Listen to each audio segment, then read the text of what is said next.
Nel mirino gli anziani soli che camminano per strada, persone indifese e facili da aggredire, colpi ignobili di persone senza scrupoli. Questa mattina in via Lighieri, a Salzano, un 85enne è stata avvicinata da due ladri dalla Carnagione Olivastra. È bastato un momento e le hanno strappato la collana. La donna, impaurita e traumatizzata, non ha potuto fare nulla per impedire che le venisse portato via il gioiello, solo chiamare i parenti e raccontare l'accaduto. Le ladri si sono date alla fuga con una macchina che le attendeva poco lontano, a bordo della quale c'era un terzo complice. Immediato l'allarme alle forze dell'ordine.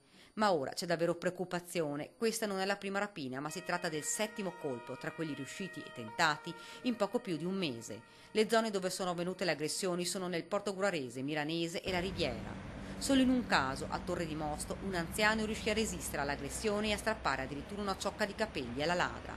Ma purtroppo, nella maggior parte delle volte, sono gli anziani a desistere. Le ladre sfacciate agiscono a volto scoperto, colpi sicuri perpetrati in una manciata di minuti. Gli anziani non hanno nemmeno il tempo di chiedere aiuto, se non dopo la rapina. Ora le forze dell'ordine stanno cercando di capire se è la stessa banda che sta terrorizzando gli anziani. Le indagini sono in corso.